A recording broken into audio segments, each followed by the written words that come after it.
అసలు ఈశ్వరుడు అన్నవాడు ఒకడు ఉన్నాడని, వాడొక మాట చెప్పాడని, వాడు చెప్పినట్టు బ్రతుకుదామని స్పృహ లేకుండా భోగముల మీద అనురక్తితో తిరిగి తిరిగి తిరిగి తిరిగి ఎప్పుడో కష్టం వచ్చినప్పుడు ఎప్పుడన్నా మీరు వెంకటాచలం వెళ్ళారా అండి అని అడిగారు అనుకోండి, వెంకటాచలమా అని, అది కూడా గోదావరి అనేవాళ్ళు ఉంటారు, గోదావరి అంటుంటారు. ఏమిటో తెలుగు భూమిలో గోదావరి ఎక్కడి నుంచి వచ్చింది? గోదావరి ఉంది కానీ గోదావరి ఎక్స్ప్రెస్ అనేవాళ్ళు 100కి 5 ఉంటారు. 95 మంది గోదావరి ఎక్స్ప్రెస్లో వచ్చానంటే గోదావరి ఎక్కడి నుంచి వచ్చింది నీకు? అలా వెంకటాచలమా అండి అనేవాడే. అసలు వెంకటాచల క్షేత్రానికి వచ్చి వెంకటాచల క్షేత్రం అంతా పర్యటించి స్వామి కారుణ్యానికి పొంగిపోయి, స్వామి రాత్రి లేదు పగలు లేదు, ఇంత జనమా, ఇంతమంది తడి బట్టలతో నీకు అంగప్రదక్షిణాలా, ఇంతమంది తలనీలాలు ఇచ్చేసి నీ దగ్గరికి వచ్చి దర్శనమా, ఇంతమంది ముడుపులు తీసుకొచ్చి హుండీల్లో వేసేస్తున్నారా, ఎప్పుడు వింటున్నావయా ఈ కష్టాలన్నీ? కళ్ళందుకే ఇలా నామాలు పెట్టేసుకుని నిద్రాముద్రాం నిఖిల జగతి రక్షణే జాగరూకం అని దక్షిణాయనంలో పడుకున్నవాడు ఆంతరంగంలోకి చూసినట్టు వచ్చే వాళ్ళ మనస్సులు చూస్తాడు. వ్యాసుడు అందుకే ఓ మాట అన్నాడు, వెంకటాచల క్షేత్రంలో వెంకటేశ్వర స్వామి వారి ముఖమండలం బహుప్రసన్నంగా ఉంటుందిట. ఒక్కొక్క రోజున ఎంతో సంతోషంగా ఉంటుంది. అర్థం ఏమిటో తెలుసా? కొండ మీదకి ఎవరో ధార్మికులు వచ్చారని గుర్తు. ధర్మమునందు విశేషమైన అనురక్తి ఉన్న వాళ్ళు కొండ మీదకి వచ్చారనుకోండి, ఆ రోజు మురిసిపోతాట, రే ఒక్కడు వచ్చాడరా, వాడు వచ్చాడమ్మా అని వెళ్ళి ఆ తల్లికి ఒకళ్ళమాతకి చెప్పుకుని, పద్మావతి వచ్చాడే బిడ్డడు, వాడు వచ్చాడే అని అలా రా రా రా రా అని మురిసిపోయేవాడిని చూస్తూ ఆనందపడిపోతాట. వాణ్ణి తన దగ్గరికి ఎలా తెచ్చుకోవాలో వాడికి తెలుసు, అంత అమాయకుడు ఏం కాదు, మహానుభావుడు, అంతటి ప్రేమైకమూర్తి, అంతటి కారుణ్యశీలి. ధర్మమునందు నిలబడితే ఎప్పుడో అన్ని తప్పులు చేసిన వాడు ఎక్కడో వైద్యశాలలో పడిపోయి ఉండిపోయి గోవిందా అని లోపల గొణిగితే, ఇంతోటి పరమేశ్వరుడు ఈ ప్రపంచాన్నంతటినీ సృజించిన వాడికి వీడి తల మీద బొచ్చో లెక్క, వీడి ఇస్తానంటే ఆ కష్టం తీర్చడానికి, వీడి తల మీద వెంట్రుకల కోసం తీర్చలేదు, వాడు పిలిస్తే పలకపోతే ఏడుస్తాడు, నేనున్నానని ఉపయోగం ఏమిటని తీర్చాడు. అది వెంకటేశ్వర మహాత్మ్యంలో పెద్ద మలుపు అక్కడుంది. ఇక అంతటి కారుణ్యమూర్తిగా రాలా, అధర్మాత్ముడైన వాణ్ణి చీల్చి చెండడేశాడంతే. గోపరాజు గారు దాశరథి శతకంలో అంటాడు, బండన భీముడర్తజన బంధవుడు ఉజ్వల బాణతోడ కోదండ కళాప్రచండ భుజతాండవ కీర్తికి రామమూర్తికి రెండవ సాటి దైవమిక లేడను చొన్గడకట్టి భేరికా డండడండ నిరదంబుల జండము నిండా మత్త వేదండము నిక్కి చాటెదను దశరథి కరుణాపయోనిధి అంటాడు. అధర్మమునందు నిలబడినటువంటి రాక్షసుల్ని 14,000 మందిని కూల్చేశాడంతే గంట పైచిలుకు సమయంలో. అదే ఇక్కడైతే అరే ఎంత పాడైపోతున్నారా, ఎంత పాడైపోతున్నారా అని ఏడుస్తాడు. వెంకటాచల క్షేత్రంలో ఆయన చెప్పుకున్నాడు లక్ష్మీదేవితో, ఏరుకుంటా హుండీ దగ్గర, తెలుసా ఆ డబ్బులన్నీ నేను తీసుకుంటాను అనుకుంటున్నావా? కాదు, ప్రత్యేకంగా కొంతమందిని పిలిపించుకుంటా కొండకి. ఎందుకో తెలుసా? కుబేరుడికి వడ్డీ కట్టడానికి డబ్బు తక్కువ అవుతుంటుంది, నాకు పాకెట్ మనీ ఉండదు, నాకు కావలసిన ద్రవ్యం తగ్గుతుంది కలియుగంలో. అప్పుడు నేను ఈ పాపరూపమైన ధనాన్ని పుచ్చుకోను, ఆ హుండీల్లో డబ్బు నాకు అక్కర్లేదు. నేను ఏరుకుంటా చెయ్యి కింద పెట్టి వాడు పైనుంచి వేస్తుంటే, వామనమూర్తి అవతారంలో బలిచక్రవర్తి ఇలా పెడితే, వామనమూర్తిగా శ్రీ మహావిష్ణువు ఇలా పెడితే, ఆదిన్ శ్రీసతి కొప్పుపై తనువుపై అంశోత్తరీయంబుపై పాదాబ్జంబులపై కపోలతటిపై పాలిండ్లపై నూత్న మర్యాదం చెందు కరంబు క్రిందగుట ఆపైనా కరంబుంటమేల్ కాదే రజ్జము గిజ్జమున్ చటతమే కాయంబు నాపాయమే అంటాడు బలిచక్రవర్తి. నా చెయ్యి పైన, శ్రీమన్నారాయణుడి చెయ్యి కింద అంటాడు. హుండీ కింద చెయ్యి పెట్టి వెతుక్కుంటా వాడు వేసే రూపాయి కాసు కోసం. ఎవరిదో తెలుసా? ఇలను పుణ్యాత్ములైన వారిచ్చినట్టి ధనము నేను కొంత గైకొని, కొంత ధనము ధనదుకు వడ్డీ చెల్లించి వింతలేల చేయుచుండెదను అనుచు మచ్చికను పలికే.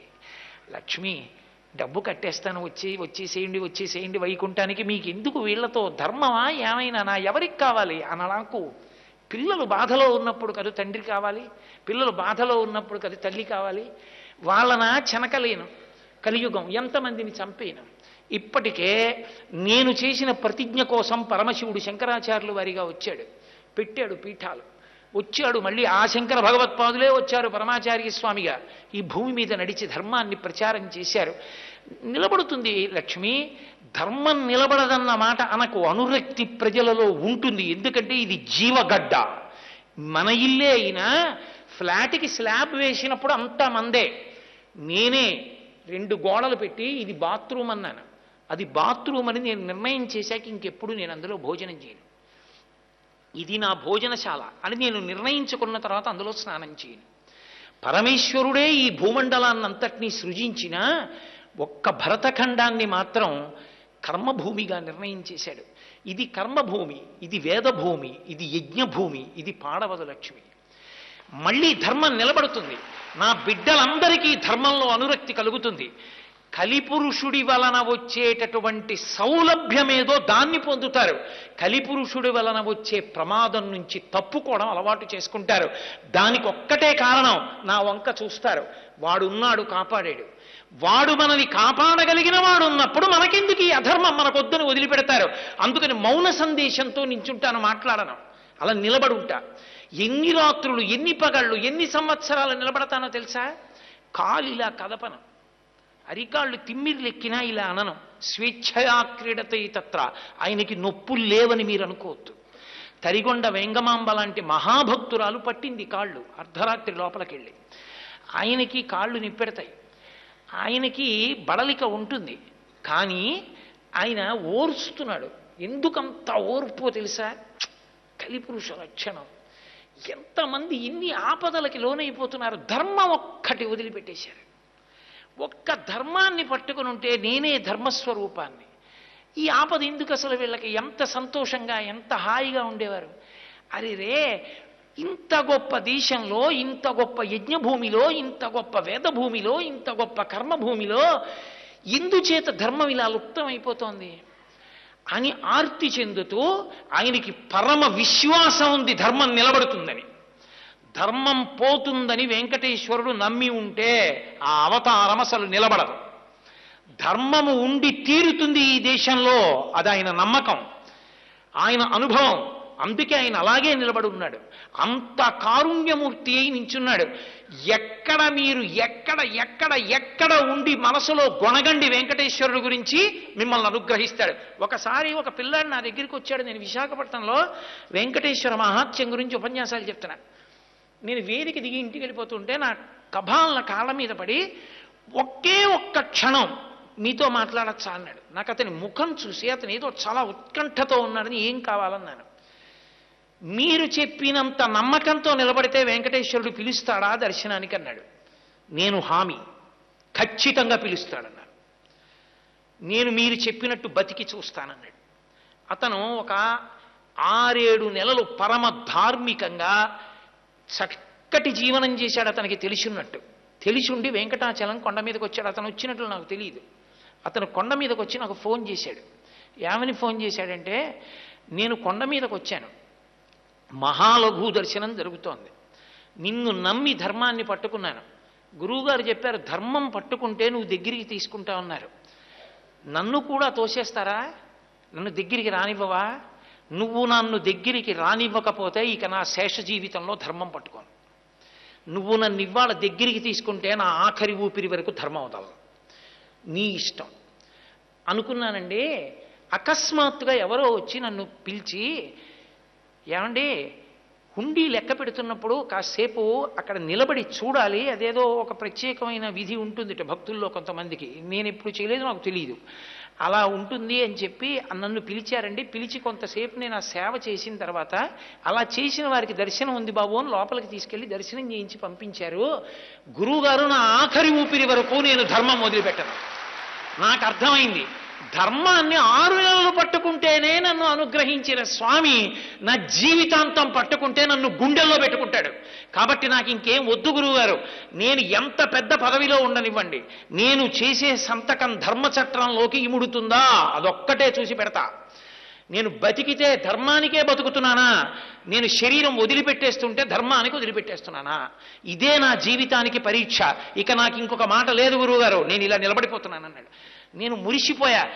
ఇన్ని గంటలో నా శ్వాస ఖర్చు పెట్టే ఉపన్యాసానికి ఒక్క పిల్లాడికి అందింది. ఒక్క పిల్లాడు ధర్మం మీద అనురక్తి పొందాడు చాలు. వాడు చాలు రేపు పొద్దున్న కొన్ని కోట్ల మందిని లాగుతాడు ధర్మంతో.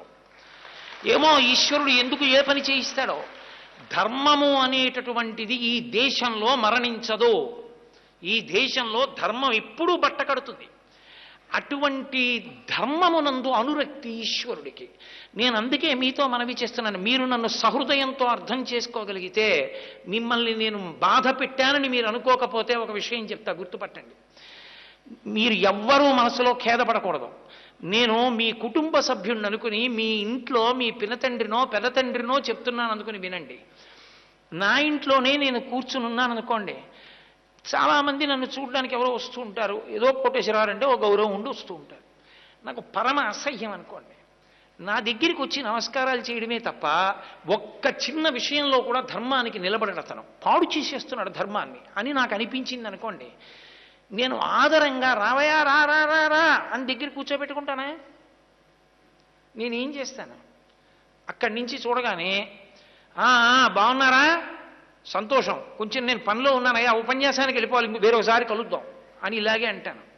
అప్పుడు అతను ఏం చేయాలి, అక్కడి నుంచే వెళ్ళిపోవాలి కాదు.